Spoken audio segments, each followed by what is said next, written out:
More than 50 years ago, Namibian workers struck a blow for freedom. From November 1971 until February 1972, thousands stopped work in a general strike that challenged the contract labor system and marked a turning point in Namibia's liberation struggle. Welcome to WorkLife Namibia, a program about work, workers, employers, and how fair and productive workplaces can help to build a better Namibia. As Workers' Day approaches, WorkLife Namibia is presenting a special mini-series on Namibia's labor history and today's workplace challenges. In today's episode, we focus on the 1971-72 general strike and the lessons it still holds for workers today. The strike did not arise suddenly. It followed years of smaller strikes, protests, and growing worker resistance to the contract labor system at a time when opposition to South African rule was deepening on many fronts. In June 1971, the International Court of Justice declared South Africa's continued presence in Namibia to be illegal. Soon afterwards, leaders from the Lutheran and Anglican churches, among others, spoke out publicly against the occupation and the contract labor system. Pastoral letters were read in congregations across the country, further weakening the legitimacy of South African rule. Students led boycotts and marches, particularly in the north, and other key centers, and repression followed. In or about October of 1971, South Africa's Commissioner General, Jannie de Wet, claimed that the contract labor system was voluntary. He was trying to answer the assertions that it was a system of slave labor. He said workers chose to be on contract. The workers knew that this was false, and they organized their own response. I'm honored to welcome Kandy Nehova, one of the organizers of the strike, a veteran of Namibia's liberation struggle, former political prisoner, and founding chairperson of the National Council. Kandy and I first met in 1981 when we worked together in organizing the first national conference of solidarity with ANC and SWAPO in the United States. Today, he joins us to reflect on the strike, its legacy, and what it still means to workers in Namibia today. Kandy Nehova, welcome to WorkLife Namibia. Thank you, Vicki. I'm very glad to participate in this program in order to reflect the activities of the workers around that time. Maybe also to inform you that I was also a participant, but at that time I was not a contract laborer. I was simply a student expelled from the Onwadiva College. If we could wait for a second, we're going to come to that. Thank you. Can I first ask you just to tell our viewers a little bit about yourself? What is your full name? Yeah. When and where were you born? Yeah. Who were your parents? Yeah. How many sisters and brothers did you have? Ooh. What was your education? Yeah. And how did you become involved in the workers' struggle? Yeah. Yeah. First, I'll give you. What is your name? The name. My name is Hina Nanye. Mm-hmm. My father is Shafodino, and my grandfather is Nehova. Mm-hmm. My mother is Shatongeka. Shatongeka is the local name, the indigenous name. The other name is Natalia Ipunjwa. I was born in Omongo, Nehova. Mm-hmm. Omongo is somewhere in Angola. Mm-hmm. I think 35 kilometers from the border. Omongo is just close to Onjiva, the capital of Ukwanyama. I attended my primary school in a church school, just close to Wanjiva, something like 10 kilometers from Wanjiva, a mission school. That's where I did my primary education. From there, in 1963, I went to Lubango. Lubango is a town somewhere in the Wheeler province to continue my secondary education. In 1966, I came to see Odibo, and I discovered that it was probably a better school because the instruction was in English, and at that time English in the world was the most international language. I wanted also to know English. So 1967, I came to Odibo. I found people like Ndali Kamati, Kalomo, Tuliamene Kalomo, Namola, who were also students there. And there I tried to complete my secondary education. But around that time, political activities were starting to be carried out. But the South African authority were very repressive. In 1969, after spending 3 years in Odibo. What standard did you reach? There, I only had 2 years. So what was the standard? To complete. Standard, I don't know. In Angola, we call it Form 4. I see, okay. And only 2 years before you complete your matriculation. But now here, because of the language, I start mostly with the language, trying to understand the language. And two languages actually, English and Afrikaans, which were the official languages. Now, in 1969, I changed to Ongwediva, where I more or less completed secondary education. Now, as a background, or you still want to talk about myself?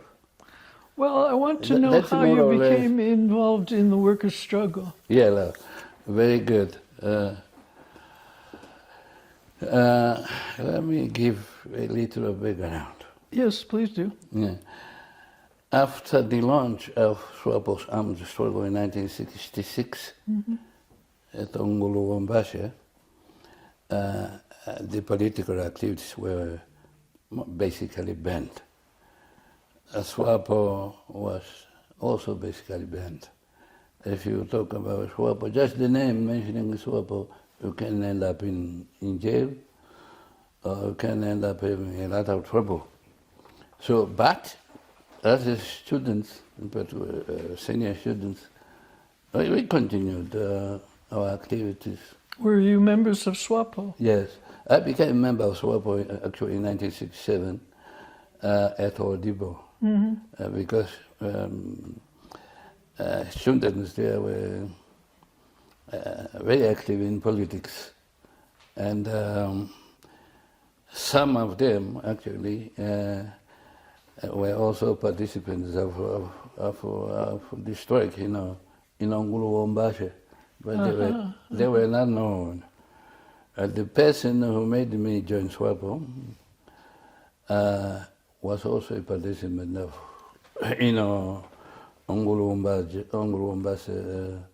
Onguluwambashe's battle, so to say.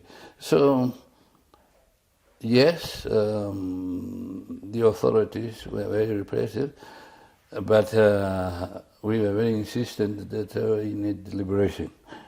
Now, it so happened that in 1971, in June, I think, the International Court of Justice issued that famous historic declaration that the South African administration of Namibia was now illegal, was over, and illegal. Yeah, that boosted our, or that encouraged us really now to say that, well, the International Court of Justice is fine, so now we can start our political activities. But before that, there was also a response from the churches, the Anglican and the Lutheran churches, in response to the International Court of Justice, and in around that time they then met the South African Prime Minister John Foster, somewhere around Chumeb, and that they made it categorical that South Africa was ruling Namibia. At that time we were talking about Namibia, Southwest Africa, where they introduced apartheid policies, apartheid rules, banned education and all that, and in particular the contract labor system. So basically the churches said that South African administration of Southwest Africa must be changed. The UN must take their responsibility and prepare Namibians for independence. Now, also in June 1971, we started now organizing a mass demonstration by our students on Wediva or Shigambo, and even here in Windhoek meaning Debra, to go on demonstration and show the government that we are not happy with the administration of South Africa, and do it in a vivid manner. So I think it was in August, yeah.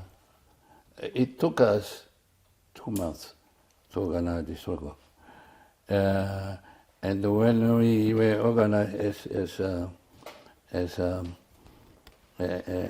leaders,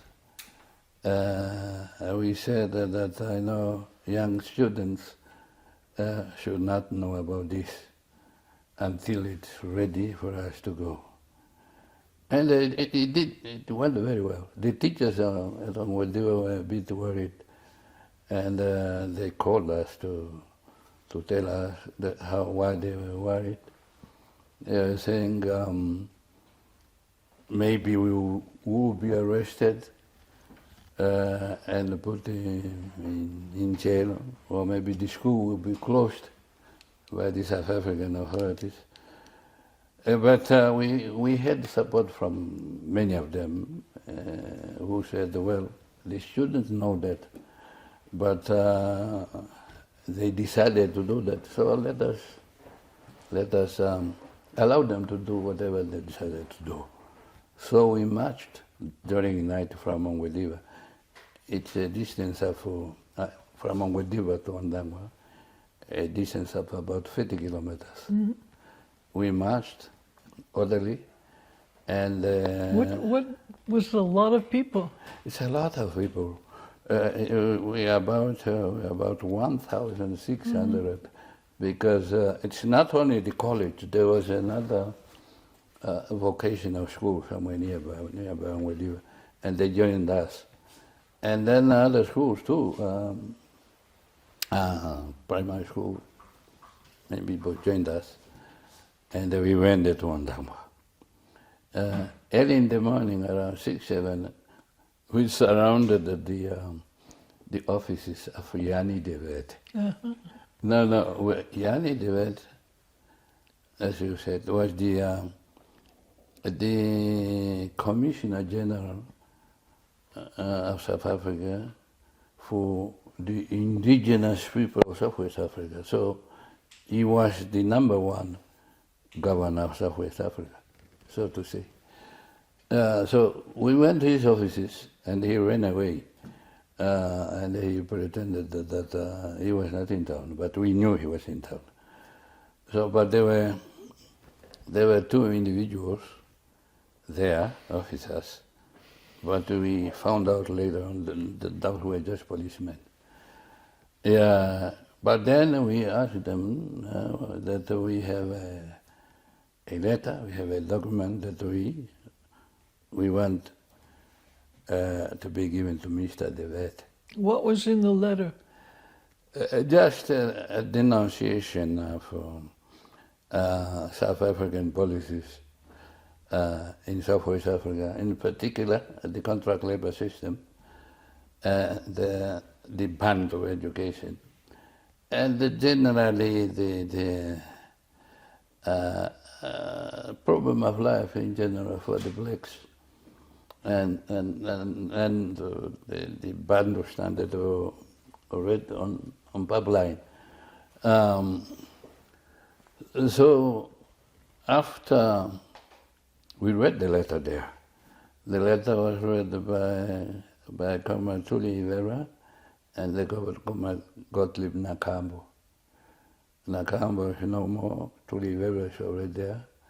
He's also a good person for you to interview. So after reading our document, then we went to Toivo's house. We found Elizabeth Kamati. You know Elizabeth, Dr. Elizabeth now, plus some other, there was no senior people there. We went there, we singing, we sung. We had This is the home of Anima before he went to jail. Yeah, before he went to jail, in Ondangwa. From there, we went around the town marching, singing, swap songs, denouncing South African president here. Were saying, Buru, Buru to Kakamas, meaning Boers might go back to South Africa, Kamas, meaning To Kakamas, yeah. Buru, not this, Die Kakamas. Buru must go back to Kakamas. We rounded the town, and around 4 there, we decided to go back to school. By the way, we were not the only ones in Ngwediva. Comrades from Odipo also came. Actually, Ndalika, Madam Tony, about Namoro, were in Odipo. They came also. Or Sigambo, some students also came, but not all of them, but some came. As we were marching back to Ngwediva and singing our flags, South African police came to meet us in between there. And they made the road block with their cars. And told us to stop singing, lower our flags, and stop mentioning Swapo. Was it a swap of flags? Yeah. Yeah, Swapo flags. Mm-hmm. And we said, to hell with you, here is not your land. Hier is niet Boerse land nie. This is not Boer's land. It's an insult, eh? And then we just passed them. They went to make another group. If you don't disperse and walk in groups of 3 or 4, to Ngwediva, we will fire tear gas, we'll shoot you. We said, fuck off. We are not in the land of the Boers. You must go to Kakamas. Now, in the fourth roadblock, they actually started firing tear gas. For the first time, we tasted tear gas. There were some skirmishes too. We hit them back. But then we dispersed there, but later on, we came together and we marched on the road. From more or less from the airport there to Ngwediva. Okay, next morning, the principal called us to a meeting. That's normally a meeting that he held every morning. But that one was particular. All the teachers, all the staff that works in the college, and they said that due to what happened yesterday, the school is closing now. You all might go back to your homes until further notice. So the school was closed. But I think, that day, the day after the march, the story was already on BBC. The students in Ngwediva went a demonstration in support of the International Court of Justice. It was well covered. And then, of course, in local radios, it was covered. And that was that. We with the demonstration, we went to our homes and waited for them to call us. But it took a long time. And they gave instruction that we might go back to the school, but we might bring letters from our parents to say that we are sorry, and the kids will no longer set certain rules, certain regulations. I said some of us never went back. But now, at that time, Namolo just arrived from Walvis Bay. He spent some time there, and we called him and asked him whether it was not time now for us to organize a general strike of contract laborers. And he said, no, I think now is the right time. Everybody's talking about the World Court and the churches, Bishop Havala, how he was dealing with the Boer. He's meeting with them in Grootfontein. And that there was a chance if we organize it properly. So we decided to go. It was Kamati, it was Herona Fiti, it was Paulus Kaimbi, Namora now, Jacob Oidino, and some others. So we decided to go to Walvis Bay. Why Walvis Bay? Walvis Bay was always the center of strikes. From time to time there were strikes on fisheries, factories, on fish factories.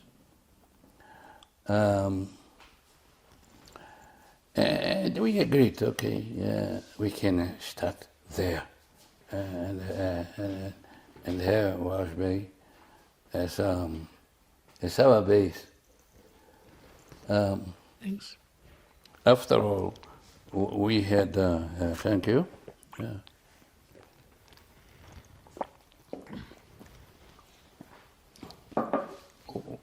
We had people there whom we know, whom we knew. Some were together with us in school, so they were there. So we went. That was, I think, late August. So August, we were there, late August, September we were there, October now, and we started immediately organizing the workers. We had access, although it was not allowed. How did you organize them? Yeah, that's where I'm coming in.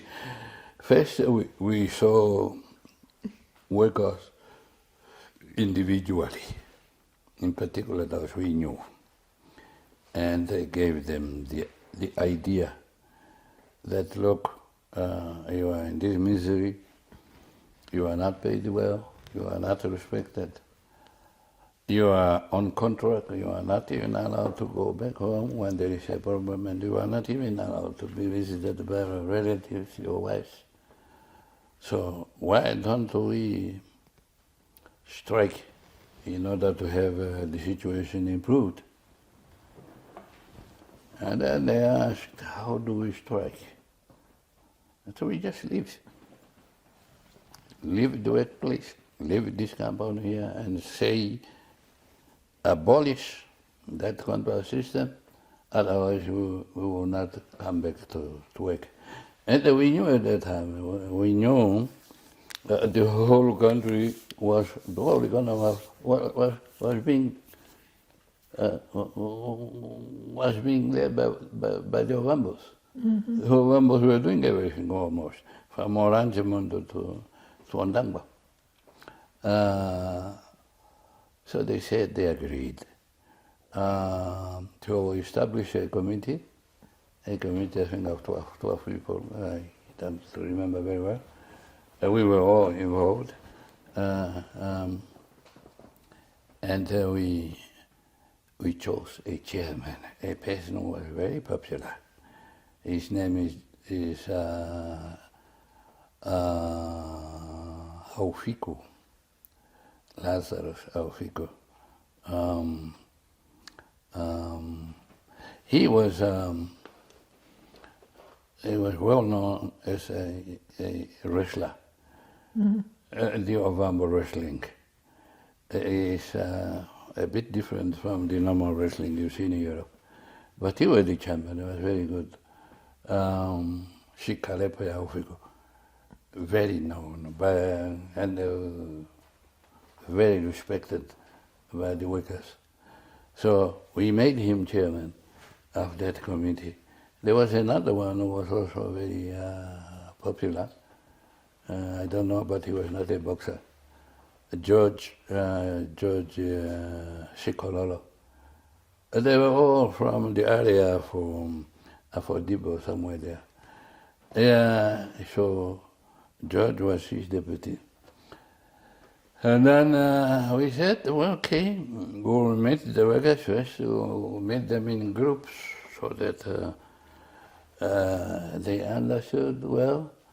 They indicated to us people who were popular, who were known by others, and whose voice was respected. And we went bit by bit, we built on those until we have all the compounds agreeing. And it was a lot of people, something like 7,000 to 8,000 people who were there, our workers, working on fish factories, railways, domestic places, and the shop. Some was working in shops in Walvis Bay. So we came at a time when we called all the workers together in the compound. And we said, comrades, it's either we do something and free ourselves, otherwise nobody will do it for us. We have the force in our hands. We are the ones who are running the economy here. We can leave all these factories and all this, and we know nobody will do that way that we're doing here. So they will be forced to change their system and to change the way they behave, they treat us. Oh, everybody agreed. It's so fantastic. And then thereafter we said, it's not only us here. If we want the thing to succeed, we must send messengers with the message to all labor centers, mining industries in particular, and farm workers around the country, city centers, main city centers, were domestic workers. So we sent messengers to arrangement to leaders, window here. There were more than 10,000 people, about 20,000 people in window, because of the surrounding of the place. Farmers, or farms, had a lot of workers. They normally come here. So we gave the message how we should go about to organize ourselves and go back to our homeland. Everywhere we went, Otwarango, Grootfontein, Combat Mine, and Chumeb in particular. In Chumeb, more than 10,000 workers around that time.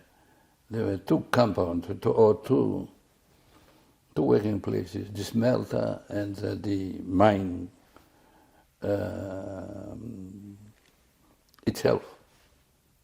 So all agreed. When they have agreed, we then set up the date. We consulted properly, what is the date of the beginning of the struggle? And it was agreed the 11th of November. I'm very certain about that one. No, it's fine. We agreed, those messengers came back and gave a report that everything is fine. Everybody agreed that we should do strike, leave it all and go to November. And demanded that they abolish the contract labor system, they improve on the condition of work at places, improve salaries, and allow people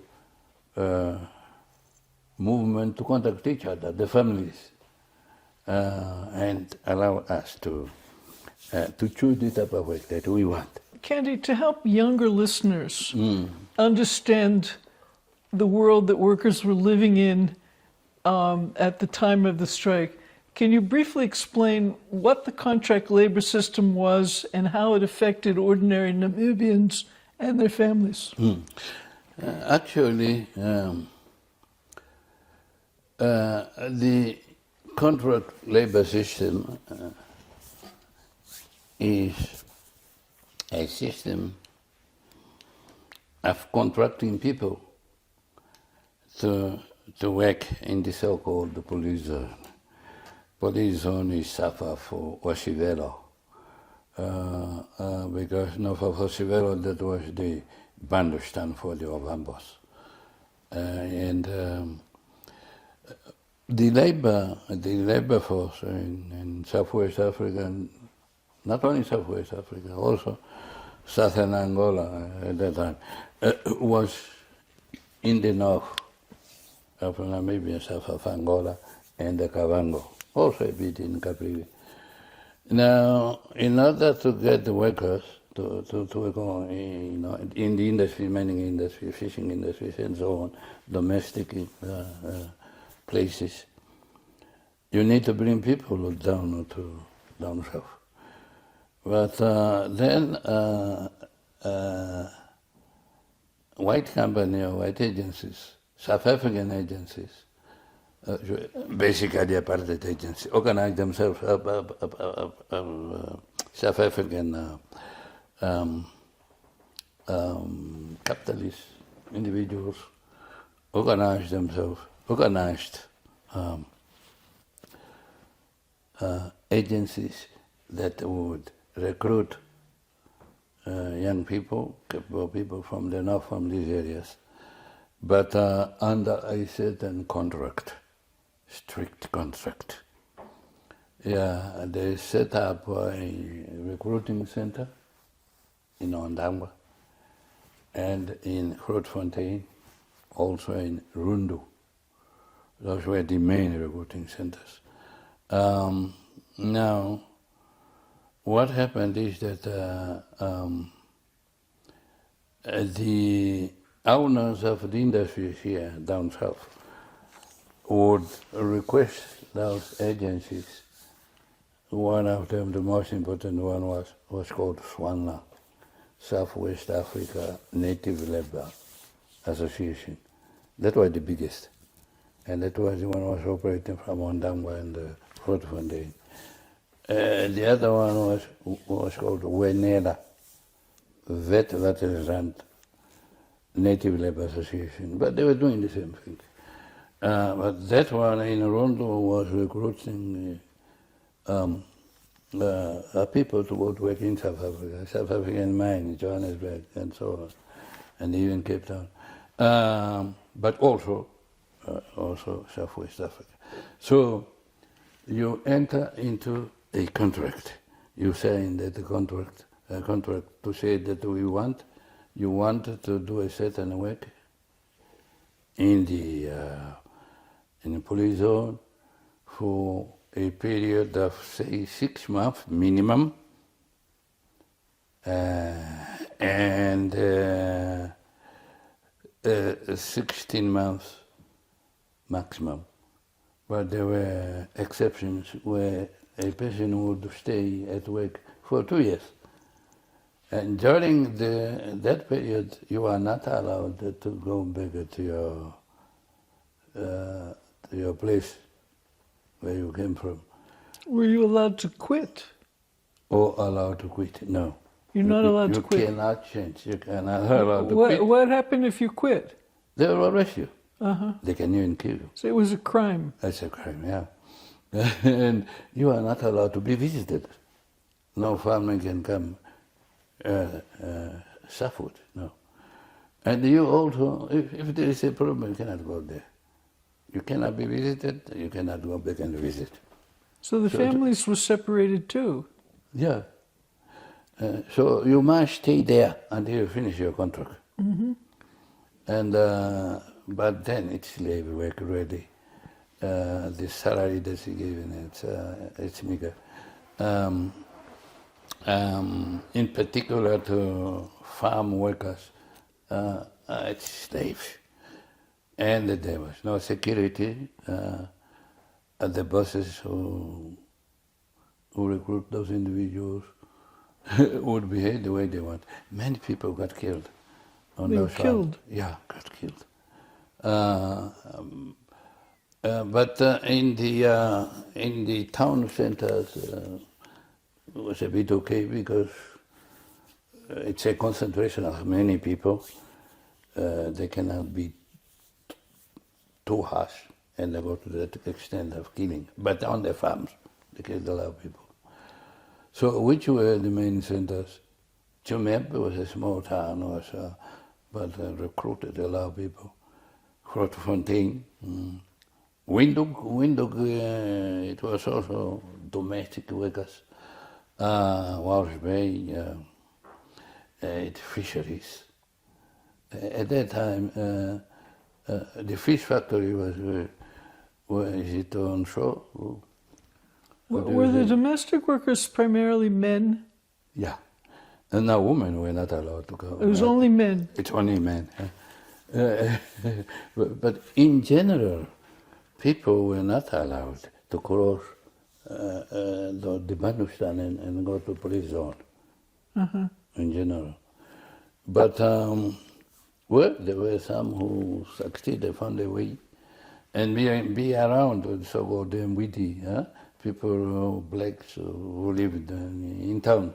Mm-hmm. Well, there were some, they were needed because some of the work is done during night, cooking, for example, and so on. So there were few people who were allowed. From what we learned from Vinny and Daddy, there were a certain number of people who just went, who didn't have contracts, and they worked illegally. Oh yeah, illegally, yeah. Yeah, that is the truth. But they were always in fear of being caught. Yeah. Because they didn't have a pass. Yeah. Even us, when we came, we had the little paper that we did ourselves. When we crossed Oshivero, we threw them away. We were here for any paper, but we were very careful. Some were caught and sent back, some of our colleagues. But we managed to stay to stay around. So the system was a system where you went for a certain period of time. Yeah. You were not allowed to leave the job. Yeah. As I understand it, you also didn't choose where you wanted to go. They just sent you. No, the bosses and the employers in the police zone would ask people, would ask these agencies to choose for them more or less the type of people that they want. The workers themselves had no say there. Now, It was these agencies that decided they were going this place, you are going to this place. now, just because I asked you to explain this for people who don't know. Yeah. As I understand it, the workers usually would work 7 days a week. Yeah. They worked incredibly long hours. Oh, yes. And that was correct. it. And their pay was almost nothing. Yeah, correct. So by the time they finished their contract, they had very little. Oh, correct. So this was a system that was hated. Yeah. Why did people go if they hated it? It's power, Vicki. You are sitting in a wonderland, there is no job there, but at least here you can get little you can get, buy some clothes. It's better than to be just sitting at home. So they get they went out. The workers in contract workers in arrangement, for example, were paid a bit better, and in factory workers in Swakopmund and Walsby were also paid a little bit better. But from what I understand, Yeah. what they were paid was a very small fraction of Yeah. what the average wage was for a white worker. Oh yeah. And I also understood that the wages are not wages that you could live on. You couldn't. It was really almost nothing. That's correct. That's true. But with a bit of discipline, you gather what you get. You can also find some little work here, buy something and sell. Okay. So, So in that way you can still get something. Now getting back to the strike. Yeah, going back to the strike. So you went to Walvis Bay and you set a date for the strike. And what happened? And you sent messages to other parts of the country. What happened is that the workers in Windhoek started their strike on the 1st of November. Was that agreed to? No, it was not agreed to. They wanted to do it fast. They were so eager to start. And there were many. So on the 1st of November 1971, the great strike started here in Windhoek. And then where did it go after that? They simply went to the compound, because almost all of them were living in the compound. And because it was announced by the radio, by Brigadier Brandt, and by SWABC. The strike was announced? Was announced. On that day, on the 1st of November, the chief of police in Southwest Africa went on air and said, the Ovambo strike. But it was known that in Windhoek it was going to start on that day. If I understand correctly, the fact that they went on strike means they were committing a crime. Am I correct? Yes, correct. Now, they were breaking their contract. Yeah. It's a crime. And what happened? Did they just stay in the compound? They stayed in a compound. they had the food, they organized themselves properly. But there were rumors that the workers would burn the compound. Oh. So they were in a hurry also to get them out, because they do not also want to pay people who are not working. So they said the decision was taken by the South African government that they must leave, as they are asking. So they decided to send them back to the north? They decided to send them back immediately. Was that before the strike spread to Walvis Bay? Had they already sent? No, it was after. After the strike began. They said, okay, take them to Ovambuland. Okay, so when did the strike start in Walvis Bay? In Walvis Bay, it started on the date that was agreed, on the 11th of December, which is November, not in December. And there, since many centers were already announcing, when the strike started here, it spread to all other centers. Next was Chumeb, because Chumeb there was a big concentration of workers. Chumeb, then Combat, then Liditz, and then Orange Moon. Orange Moon was almost the last one, but they felt it. The strike also started in Orange Moon, the town of diamonds. Now, there were so many people there. How long was the strike on in Walvis Bay before everyone was sent back to the north? We started on the 11th, because we made it very, very clear to them that on November 11 we are leaving, and they organized the transport. So there was, but before that, some of the leaders of the strike were arrested. We were not arrested because we were sneaking them. Who was arrested? Namolo was the first to be arrested, and then Haufiku, Shikalepo Haufiku, Lazarus Haufiku. He was also arrested, George Sikololo, and Paulos Kaimbi, and it was a group of... Were any of the leaders in Windhoek arrested? No. No, the leaders in Windhoek, everybody went to the compound and they locked it. Nobody would go there. Okay. So, yeah, but some were arrested. 12, I think.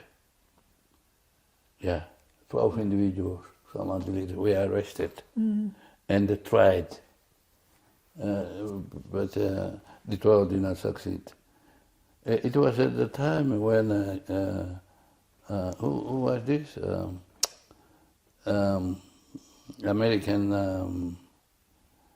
American black man, was it Diggs? No, it was Charles Diggs. Who? Charles White. Charles. White? Yeah, he was a white. Diggs. Oh.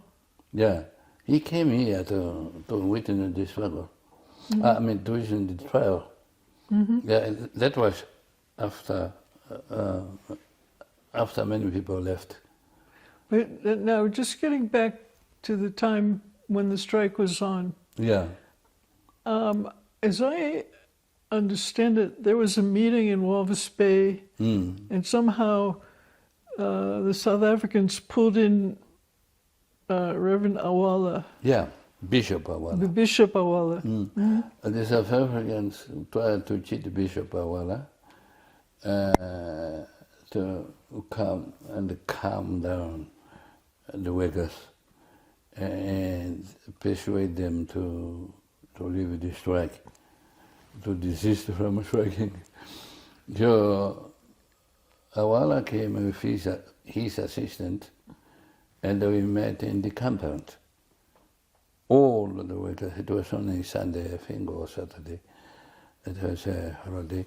So then he was informed that people want to strike, but there was no reason, good reason for them to strike because the South Africans would to resolve that problem.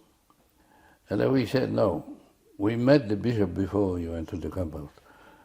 And but there, when we were on the compound, we complained that some of our leaders were arrested and taken to an ambulance. So where is the point of us staying in Walsby when our colleague, our comrades were arrested?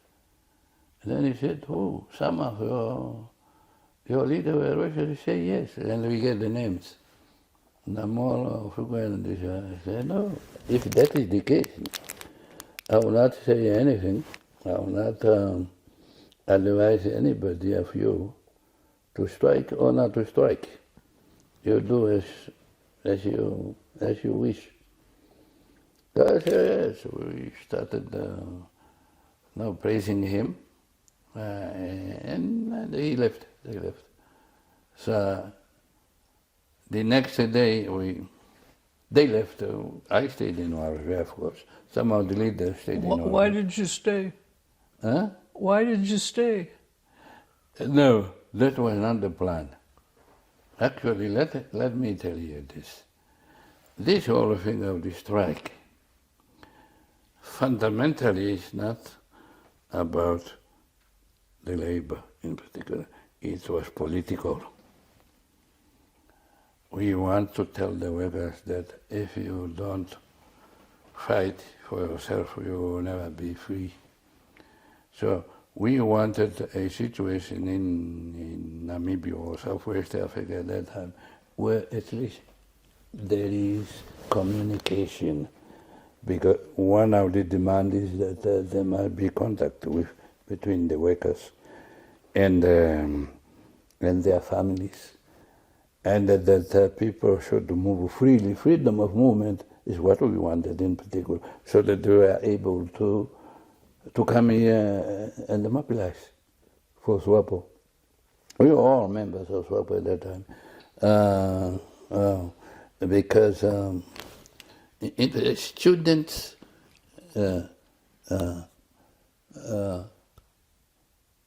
took the lead because SWAPO was banned. The leaders of SWAPO were there, but they were being watched. But for us, we said, to hell, the South African might go to Kakamas. So we organized in order for there to be freedom so that people can move and organize politically. Now you say you stayed in Walvis Bay. I stayed in Walvis Bay. Kamati stayed in Walvis Bay. Mm-hmm. Nafidi stayed in Walvis Bay. And you continued to work underground? Yeah, to work underground. Mm-hmm. But we were underground already. What happened to the people who went to the north? People wanted to the north. Did everyone go to the north, or almost everyone? All the contract workers? All contract workers went. That was many, many thousands of people. It's between 40 and 45,000, or even more people. In the books that we have there, talking about 13,000, I don't know where they found that number. I want to ask you something else. Were there any people who were not contract laborers who joined the strike? Yeah. And what categories of work would this be? No, they just said that they are also contract laborers, but very few. Very few. And did the government or the employers try to use strike breakers? Did they use strike breakers? No, not during that time. It was simply not possible. Everybody agreed. It came at the right time. Did the farm workers go on strike also? No, they came. The farm workers fled to the centers of the workers, to Windhoek. to Chumebe, to town, just to join. Because the thing was being advertised. It was being advertised in the newspapers and the radio. Particularly So the South Africans were helping you to publicize. Yeah, they were helping us to mobilize. Uh-huh. Brigadier Brandt was 2 or 3 times on air announcing that at so place. People went on They strike. called it the Ovambo strike. The Ovambo strike. At so place, the Ovambo strike. And in 2 weeks, and it took 2 weeks, they were all at Ondangwa. Okay. Now after that, am I correct that a committee was set up in the north of the strikers? You are correct. All right. Can you explain what happened? Do you know what? Were you there? No, I was following. So how do you know what happened? What happens is that they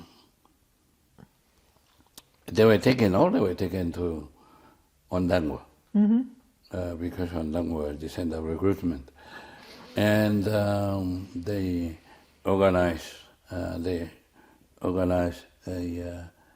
meeting, a big meeting, and at that time we were in contact with Andreas Nukwao, Johannes Jafta Nangutuara, Boaz Mwendeleri, and some other leaders to say, please, help the workers. These were SWAPO leaders? Yeah, they were SWAPO leaders. Johannes Nangutuara had his own party, but that was just made it in order to enable him to mobilize. He had something like democratic cooperation. But he was just using that in order to be able to mobilize. He was a teacher by profession and a well-respected person. So, a politician, fearless. So, they took over. They said, now, okay, let us work now before you go to your homes. Let us put in writing all your demands. What is that you wanted to achieve now that you left? Now we don't want the contract labor system, we want it to be abolished. What other things? Better salary, better housing conditions, or better conditions of work. Did they want their families to be allowed to join them in the police? To visit them at least. And they also, whenever there was a problem, to be allowed to come and see their families. So then they decided to set up a committee led by Johannes Nangutuala and the others. So the committee sat and compiled the demands in leaflets, and they were circulated all over Vambo, this side and the other side. But everybody knows exactly what is wanted. That prompted the leaders, the traditional leaders in the north. I don't know in Kavango, but in the north, the traditional leaders met. And they too condemned the contract labor system in a very strong form. They criticized the system, and in the end they concluded that the contract labor system is a sin. Now when you translate the Dinos Wambo or Kondraka Ulunde, contract labor is a sin. A sin means a sin against God.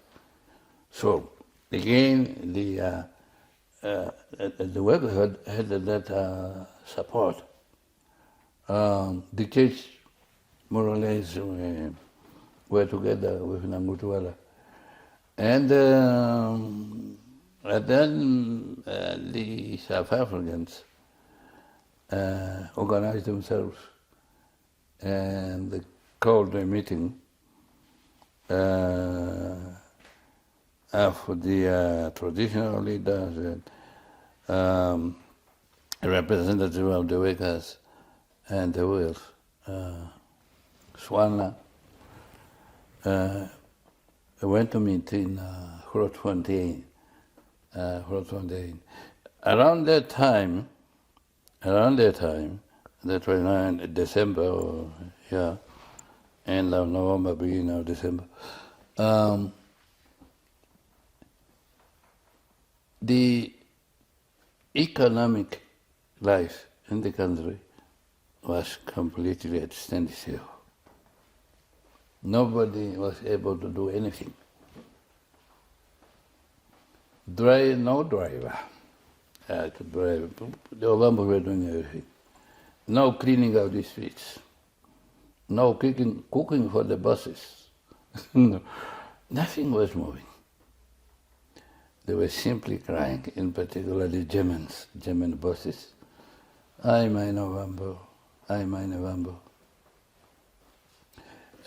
They tried to bring in people workers from Lesotho to work on mines. They would not. Tried to bring in some people from Botswana. They tried to bring in people from the center of Angola. I wanted Wambu. They were unable to do that work. So they had no choice but to say, okay, let us have a common understanding with this, an agreement with this control labor, otherwise the country will collapse economically. So they went to Grootfontein, and some of the points we agreed to, at least movement. Okay, it's okay now. You can negotiate with whoever wants to employ you yourself, and agree on salaries. There will be no movement will be allowed. You can go and visit your family, or can be visited. There's no freedom of moving from the north to south and from south to north, crossing at that red line. The red line, you know. Does that mean they got rid of passes also? Yeah, of course. You have to have documents. You have to have documents. So, but that is not the only thing. So, that was agreed. Johannes Nangutuola signed for the workers, stood on behalf of the workers. And at the workers later, that was announced in the radio, that there is an agreement now, workers might return. What happened to Swanla? Swanla was abolished, totally. It's not only Swanla, also Wenela was abolished. Wenela was also abolished. I don't know how they did now to go to South Africa. Probably it was replaced by something that maybe a little bit better, because the recruitment to Johannesburg to South Africa still continued for 72. But that was not the only thing. There was also another thing on the other side of the border between Angola and Namibia. You see, what happens is that workers are not only contract laborers, contract workers, are not only the ones in Namibia, those in Angola too. You know, let the border crossed the middle of Ovambo, half this way, half the other way. But the way allowed it to go and come here, those from the other side. And of course, they were the majority, so a lot of them. But on the other side too, there was another problem of taxation. People were taxed in such a way. The Portuguese government taxed houses and individuals males, whether you are contracted or whether you have no work, you must pay. Find money and pay. They're paying something like $300 to $500 the school doors. And they were not allowing any activity, commercial activities on the other side. Unlike here people were allowed also to have cooker shops and things like that. The other side were not allowed. So people, the workers moved from here to the other side to resolve that other problem. So the governor, the administrator was in Nigeria, was surrounded by a huge crowd of workers, armed with traditional weapons, omaonga, omikonda, armed, heavily armed. And they told him that, look, Mr. Administrator, you go to your bosses and tell them, from now on, we are not going to pay taxes. That's as simple as that. Did it work? Huh? Did it work?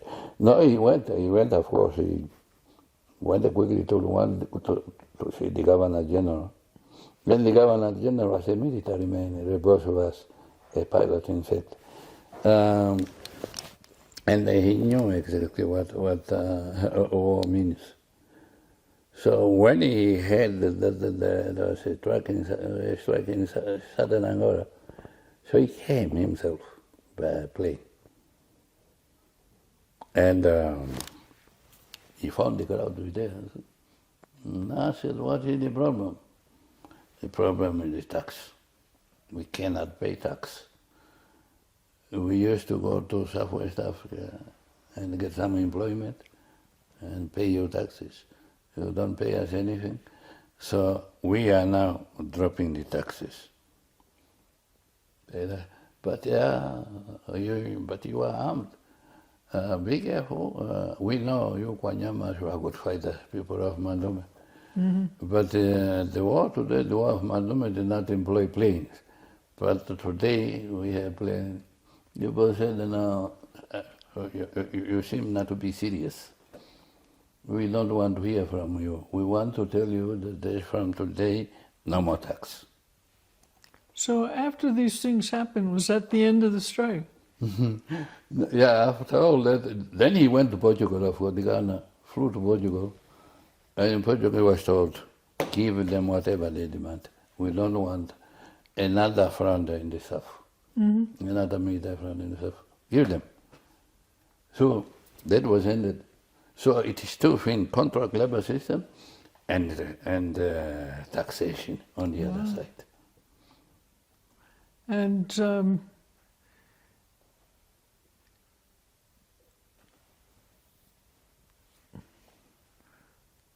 was this considered to be a big victory?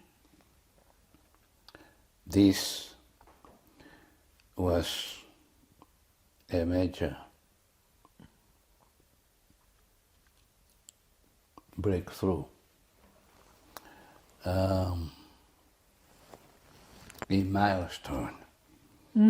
SWAPO's biggest milestone. Most important. Because we were given now freedom to move and mobilize.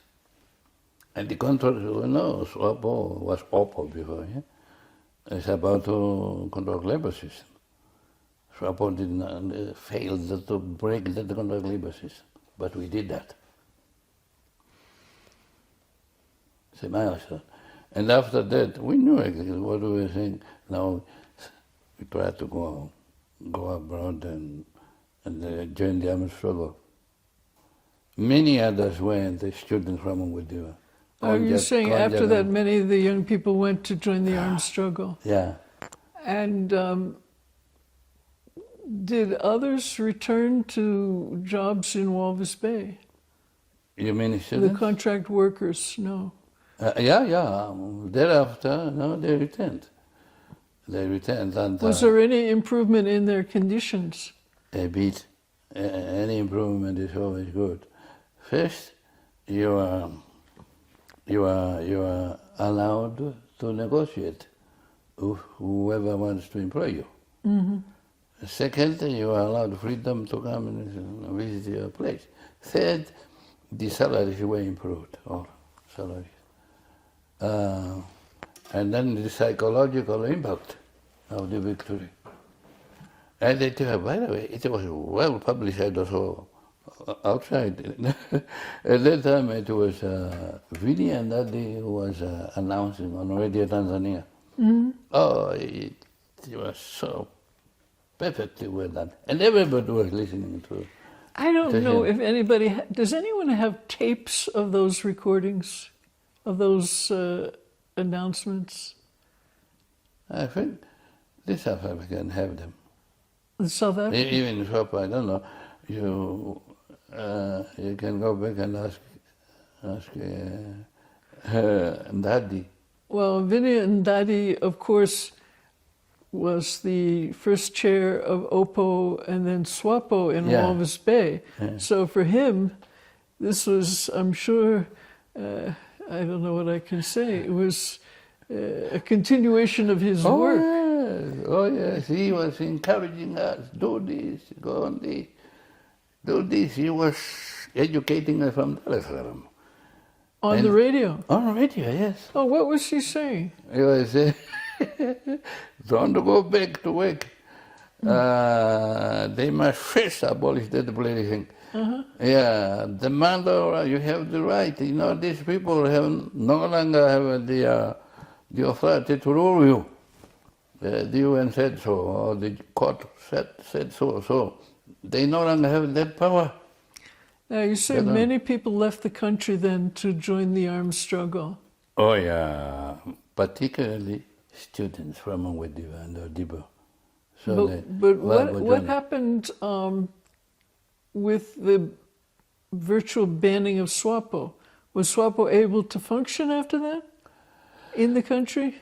Now, thereafter, in particular, 1972, Waldheimer came here, I said, and Escher, first came somebody, Alfred Escher, came to visit Southwest Africa.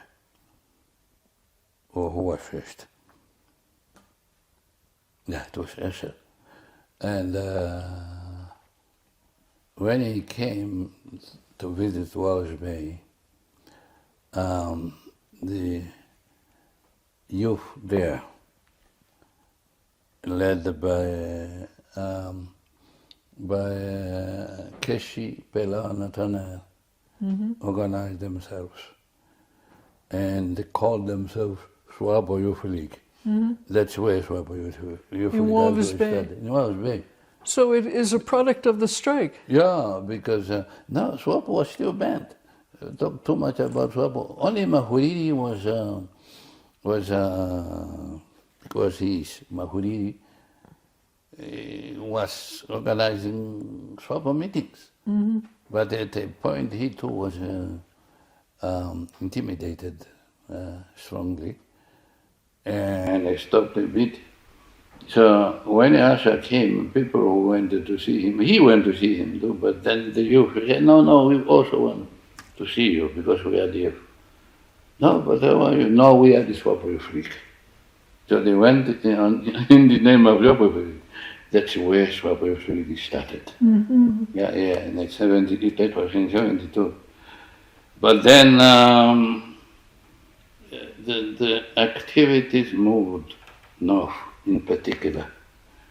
SWAPO Youth League leaders, Namolo, Kamati, Netumbo,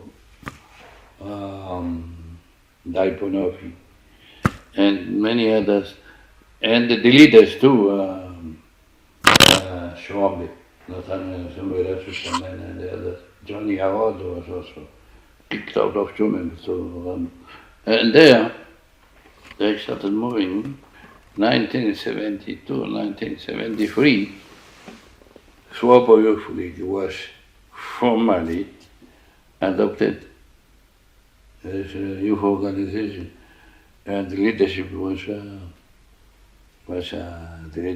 elected. Did you ever return to the north? Me? Yeah. No. No. In January 72, I and Kamati and the Dinwa tried to sneak out to go and join others on the other side. We were arrested at the border. This is trying to go to Angola. Huh? To go to Angola. No. No. Not to go to Angola, to here first. We were arrested. In Windhoek. No, at the border, and we were brought to Walsh Bay. No, not Walsh Bay, to Gobabis. We spent almost a year there in Gobabis. And from Gobabis, they tried to charge us on the terrorism act, but it didn't go. It was rejected because we were never trained, we were never brought, we were arrested here. So when the judges came, he said, "No, where did you arrest these youngsters?" No, at the border. Did they cross the border? No. And their weapons? No. So why are you calling them terrorists? No, because they are SWAPO cards. We had our SWAPO membership cards hidden in the Bibles, but they found them out. I said, no, these are just, SWAPO is not yet illegal here. But you cannot call them terrorists because they were never trained. So they left us. But then they say, okay, they must go to be tried by their chiefs. But the chiefs were also, so we went to Oshakati.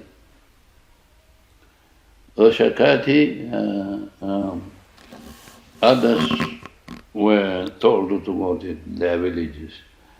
And because my village was in Angola, now he must also, knowing very well that they would be refused by the Portuguese, who were worse than them. They just took me there. But again there, they tried to try me. But then again the law there says, no, the man was not arrested here. He did not commit any crime here. So what do? Now we put them in jail. Must stay in jail because it's dangerous. They wrote in their report to the Portuguese, they said, no, this element is more dangerous than the elements who are in the bush carrying weapons. Don't free him. Keep him in jail. So I was kept there. Some other comrades came there. Muito from Papua came there. And we stayed until 74. Now they used to bring me here. Actually, in end of 73, beginning of 74, they had that process of trying me here. They agreed so that I can go to Robben Island. January from October 74, October, November, December, January, I was brought here to Windhoek. And I also started that process, that litigation, so that I can go to join others in Robben Island. But then, they sent me back to Angola. April 74, the coup happened in Portugal. So I was released. And after my release, I only stayed 1 or 2. It was released on the 1st of May, 1974. I stayed in Mongo, May, June, July at the beginning. We left for Zambia. So you joined SWAPO in exile. Now, as far as, okay, you've already said this was a major turning point in the struggle. That's obvious. The biggest, as far as I'm concerned, that was the biggest milestone in SWAPO. Now, as far as, did it have any impact on the organization of workers? Did it lead to the organization of trade unions? Not immediately. Not immediately. It went slowly. But what it did, it galvanized people in 1974 to join the armed struggle, because people were already politically aware of the importance of taking up arms. And that's what we were telling them when we organized in warfare and these others places. We were telling them that we must go abroad.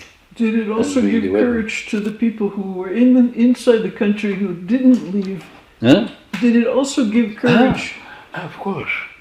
From there on, no. People no, but in particular to abroad. Thousands. Can you imagine? From 1974 to the very end, people kept moving. Angola, Zambia, Botswana. There was a lot of encouragement after that labor strike. Well, Kandy, there's a lot to be said about what happened during these years. I know you hopefully sooner than later will come out with your book, where you give the details, including details, further details of what you were talking about today. Yes. But I really want to thank you for sharing this information, sharing your experiences with us. And now this is, as Namibia is marking Workers' Day, what message would you like to give workers, especially the young workers? What can they learn from your experience, and what would you encourage them to do? I want to encourage the workers, Namibian workers, and then the youth in general, that they should continue to be organized, because the struggle is not yet over. The struggle for better life, the struggle for permanent jobs.